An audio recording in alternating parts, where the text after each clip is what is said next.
Magandang araw sa lahat ng mga nakikinig dito sa Pinoy Mystery Horror. Ako si Jervy, isang bagong graduate mula sa kursong Criminology. At ito ang kwento ng aking kakaibang karanasan. Hanggang ngayon, hindi ko pa rin makalimutan ang nangyari at ang kilabot na dulot nito ay parang bumabalik-balik sa isipan ko tuwing maaalala ko. Ang karanasang ito ang dahilan kung bakit hindi na ako muling tumanggi sa mga bagay na may kinalaman sa mga paranormal kahit minsan ay nagugulat pa rin ako. Nagsimula ito noong una akong makuha bilang assistant ng Scene of the Crime Investigator kung saan parte ng trabaho ko ang pag-iimbestiga sa mga bangkay.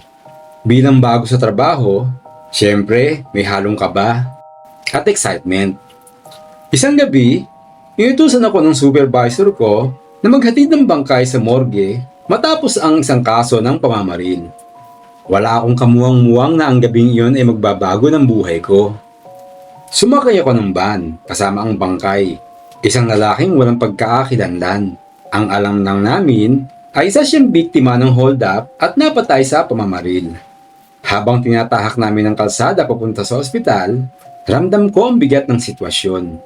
Pagod na pagod ako dahil sa dami ng trabaho, pero hindi ko alam kung bakit parang mas mabigat ang pakiramdam ko na ang gabing iyon. Pagdating namin sa ospital, ako ang naatasan na magdala ng bangkay sa morgue. Kumuha ako ng gurney at itinulak ito papunta sa elevator. Ang tahimik ng paligid at parang lumalakas ang tibok ng puso ko habang papalapit kami sa malamig na silid.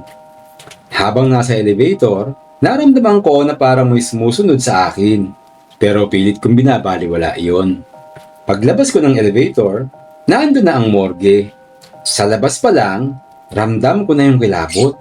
Inilapit ko ang gurney sa cold storage para mailipat ang bangkay. Pero, bago ko pa man magawa iyon, napansin ko ang isang kakaibang bagay.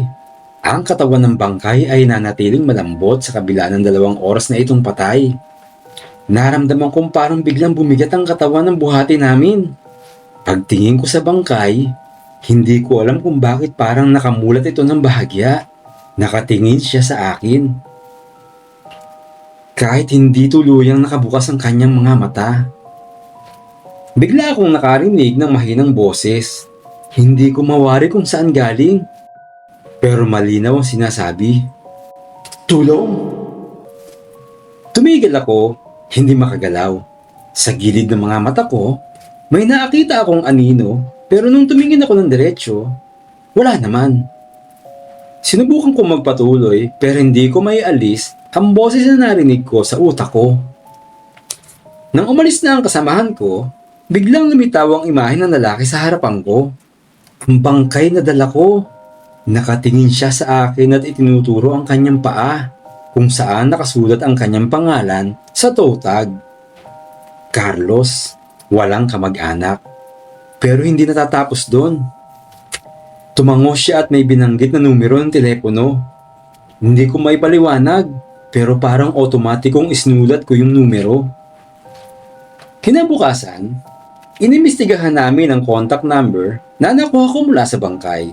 At laking gulat namin, tama yung numero.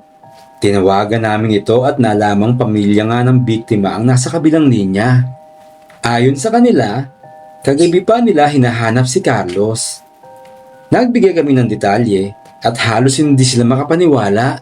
Inimbita nila ako sa bahay nila upang makapagpasalamat ng personal. Dito nadugtungan ang kwento kong ito. Hindi nang natapos sa pagtulong ko sa bangkay ni Carlos at sa kanyang pamilya. Dahil dito, naging malapit ako sa anak niya na si Leia. Nakalaunan ay naging girlfriend ko. Sabi nga nila, destiny na yata ito. Ngayon, nagplano na kami magpakasal matapos makaipon ng sapat na pera. At magpapakasal na kami sa probinsya nila. Pero hindi dito natatapos ang kakaibang mga karanasan ko. Simula ng gabing yun sa morgue, parang may nabuksan sa akin, ang third eye ko. Mula noon, nakakakita na ako ng mga kaluluwang hindi matahimik. Minsan, nagpapakita sila sa akin para humingi ng tulong. Minsan naman, bigla na lang silang lilitaw. Ang dami ko nang nasaksihan. Pero natutunan ko rin mabuhay kasama sila. Bagamat minsan ay nagugulat pa rin ako. Sanay na akong tumulong sa kanila. At ito ang kwento ko. Sana ay nagustuhan niyo mga kaibigan. Paalam!